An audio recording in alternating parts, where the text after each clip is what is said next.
کرنے کا فیصلہ فرمایا تھا۔ ان تمام صفات کی مظہر ہے جن کو ہم آدم کی تخلیق سے پہلے ہی انسان کے بلو پرنٹ میں دیکھتے ہیں۔ یعنی خدا تعالیٰ نے یہ فیصلہ فرمایا کہ میری یہ صفات ہیں جن پر میں ایک تخلیق کروں گا، اور ان سب صفات میں فرشتے شامل نہیں ہیں۔ ان صفات میں ایک یہ صفت بھی ہے کہ ہم جو چاہیں کریں، چاہیں تو روکی کھڑی کر دیں تو کر لیں بے شک، چاہیں تو خدا کی بات صفات سے تعلق کاٹ لیں، ان کے موجود ہونے کے باوجود ان کو اس طرح کا لازم کر دیں کہ وہ رفتہ رفتہ مرنی شروع ہو جائیں۔ مثلا ایک انسان کو چلنے پھرنے کی طاقت کے لیے عضلات مہیا فرمائے گئے ہیں، ہر حرکت کے لیے انگلیوں کی ہو، ہاتھوں کی ہو، ٹانگوں کی ہو، سر کی ہو، آنکھوں کی ہو، خدا تعالیٰ نے عضلات مہیا کیے ہیں۔ اگر ایک حرکت روک لی جائے، مثلا بعض دفعہ پلسٹر کر کے ہاتھ کو سیدھا کر دیا جاتا ہے، اور اگر 2-3 مہینے مسلسل اسی حالت میں ہاتھ یوں اکڑا رہے گا تو رفتہ رفتہ ان مسل میں ہاتھ ہلانے کی طاقت نہیں رہے گی۔ تو آپ یہ نہیں کہہ سکتے کہ اس انسان کو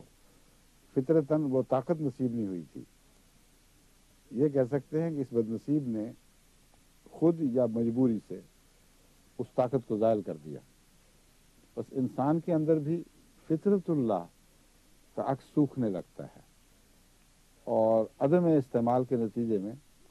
اس میں سے جان نکلنے لگتی ہے، یہاں تک کہ انسان ایک ایسے مقام پہ پہنچتا ہے کہ سبز پتے سوکھ کر پت جھڑ کا منظر پیش کرنے لگتے ہیں،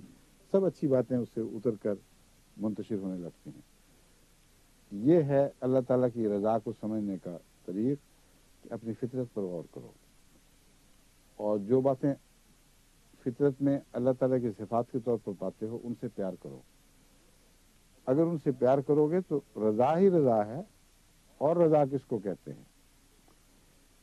جب سمجھ لو گے کہ رب بھی ہے جس نے ساری کائنات کو پیدا کیا، اس نے پرورش کی، وہی رحمان، وہی رحیم، وہی مالک، مجھے بھی ایسا دوسروں کے لیے بننا چاہیے، پھر تمہیں معلوم ہوگا کہ جب تم اپنے بچوں پر ربوبیت کرتے ہو، ان کی رحمانیت کرتے ہو، تو بعض دفعہ ان سے بعض چیزیں روک لیتے ہو۔ بعض امیر ماں باپ بے حد دولت مند ہونے کے باوجود اس کے کہ وہ جانتے ہیں کہ یہ بچہ جس کو میں پیسے دے سکتا ہوں یہ اپنی دلی مرادیں پوری کرے گا، اپنے ہاتھ روک لیتے ہیں،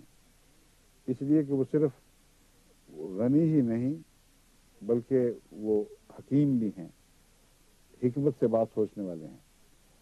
اور اس کے نتیجے میں جانتے ہیں کہ بچے کو ابھی سے پیسے دے دے کر عادتیں بگاڑ دی گئیں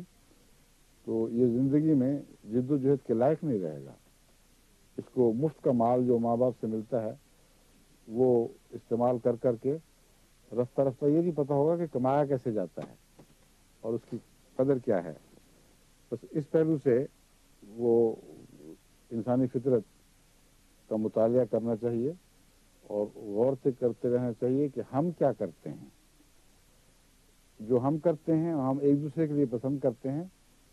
خدا نے اگر اپنی فطرت پر پیدا فرمایا تو وہ بھی تو ایسا ہی پسند کرتا ہوگا۔ شرط یہ ہے کہ اپنی فطرت کو خدا کی فطرت کے ساتھ ہم مزاج رکھنے کے لیے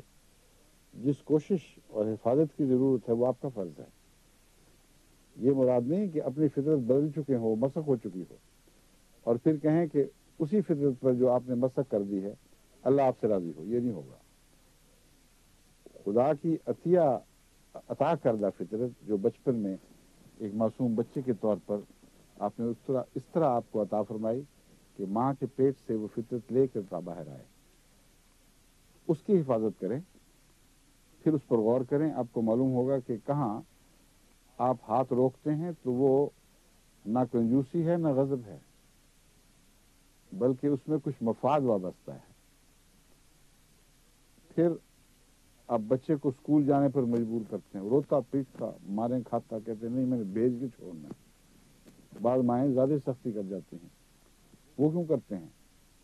بچے کو تو اپنی بھلائی اس میں نظر نہیں آ رہی، پھر بھی وہ آپ سے راضی رہتا ہے، کیوں رہتا ہے؟ یہی آپ کا سوال ہے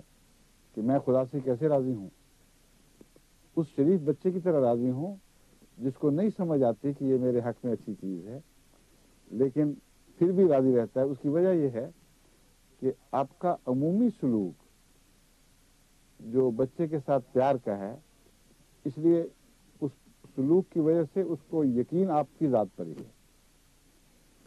بس اللہ تعالیٰ کی طرف سے جب بعض باتیں قبول نہ ہوں، بعض تکلیف دہ چیزیں پہنچیں جن کی حکمت آپ کو سمجھ نہ آئے، اس صورت میں وہ یقین ہی ہے جو فیصلہ کرے گا کہ آپ خدا کی رضا پر راضی ہیں یا نہیں ہیں۔ اگر وہ یقین کمزور ہے، اگر آپ نے کبھی غور ہی نہیں کیا کہ اللہ تعالیٰ کے آپ پر کیسے کیسے احسانات ہیں، اگر اپنی آنکھوں، کانوں اور اپنے دماغ، اپنی حسیات پر غور نہیں کیا، کائنات کو خدا نے کس طرح پیدا فرمایا اور کتنا آپ خدا تعالیٰ نے آپ کے لیے باریک در باریک غور فرما کر بہت سی چیزیں مہیا فرمائیں، یہ جب تک آپ ان باتوں پر غور نہیں کرتے اس وقت تک آپ کو حقیقت میں خدا تعالیٰ کے احسانات کا شعور نہیں ہو سکتا۔ جس طرح ایک بچے کو اپنی ماں کے احسانات کا شعور ہوتا ہے، اس سے بہت زیادہ اللہ کے احسان کے شعور کی ضرورت ہے، اور اس شعور کو حاصل کرنے کے لیے کوئی مشکل کام نہیں ہے، مشکل بات نہیں ہے، تو ہر طرف اللہ کی رحمتیں پھیلی پڑی ہیں، ان پر غور کریں، ان کو دیکھیں۔ خدا سے پیار کرنا ہے تو خدا کے احسانات پر غور کریں، اور اس صورت میں پھر آپ کو اللہ تعالیٰ کے فضل کے ساتھ خدا تعالیٰ کے احسانات پر، اس کی رحمت پر اتنا یقین ہو جائے گا کہ پھر ناممکن ہوگا کہ اس کی طرف سے کسی تلخی پر آپ ناراض ہوں اور یہ مسئلے پوچھتے پھریں یا پوچھتی پھریں کہ اس بات پر ہم خدا سے راضی کیسے رہیں گے، راضی و رضا کیسے رہیں گے۔ اس کی ایک مثال ایک بادشاہ کی مثال ہے،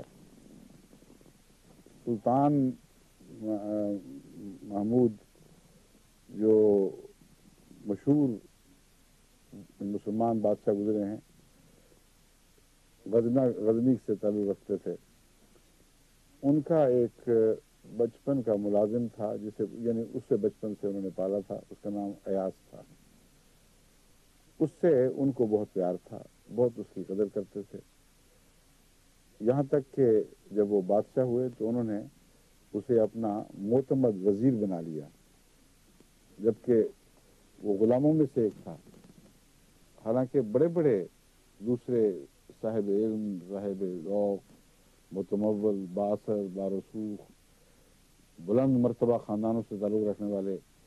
دربار میں تھے، ان کی کوئی کمی نہیں تھی۔ تو محمود نے ایاز سے جو اتنا پیار کیا تو اس پر کچھ جیلسی پیدا ہوئی، کچھ لوگ حسد میں مبتلا ہوئے۔ ان کے متعلق کئی روایتیں آتی ہیں۔ ایک روایت جو میں اب بیان کرنے لگا ہوں یہ بھی اس مضمون کو ظاہر کرتی ہے۔ بعض لوگ شاید یہ کہہ دیں کہ آپ کو یاد نہیں رہا، یہ محمود ایاز کا قصہ نہیں، کسی اور کا تھا، ان باتوں کو چھوڑیں، جس کا بھی ہو یہ ایک سبق آموز واقعہ ہے، بس اس کو اس طور پر لے لیجیے۔ محمود نے، جیسا کہ میں بیان کرنا چاہتا ہوں، ایک دفعہ ایک بہت ہی بظاہر اعلیٰ درجے کا سردہ، جیسے آج کل گرما ہوتا ہے، سردہ اس زمانے میں زیادہ رواج سردوں کا تھا، اس کی ایک کاش محمود کو دی، کیونکہ وہ سب سے معزز تھا دربار میں۔ اس سے بات شروع ہوئی، اس نے وہ کاش چکھی اور بہت ہی مزے لے لے کر ساری کھا گیا، اور ایسا اس کے چہرے پر جذبہ احسان تھا، جھکتا تھا بادشاہ کی طرف، شکریہ کے ساتھ ساتھ وہ کھاتا چلا گیا۔ اس کے بعد بادشاہ نے دوسری کاش دوسرے معزز کو، جو نمبر 2 پہ ان کے بعد آتے تھے، ان کو دی، تو انہوں نے وہ کاش چکھی نہیں تھی تو فوراً تھو تھو کرتے ہوئے دربار سے اٹھ کے دوڑے، باہر جا کے تھوکا اور واپس جا کے کہا کہ اتنا گندا، ایسا خبیث قسم کا زردہ، ایسا کڑوا میں نے کبھی نہیں کھایا، یہ دیکھو ذرا یہ کس طرح کھا گیا، مجھے سمجھ نہیں آتی۔ بادشاہ نے اس کو مخاطب کر کے کہا کہ اب تمہیں سمجھ آ گئی ہے کہ یہ مجھے کیوں کہہ رہا ہے، تم کیوں اس کے مقابل پر دوسرے درجے کے ہو۔ محمود سے پوچھا تم بتاؤ نا کیا بات تھی، تم کیوں کھا گئے؟ ایاز سے، محمود نے ایاز سے پوچھا تم بتاؤ نا، اس کا نہیں،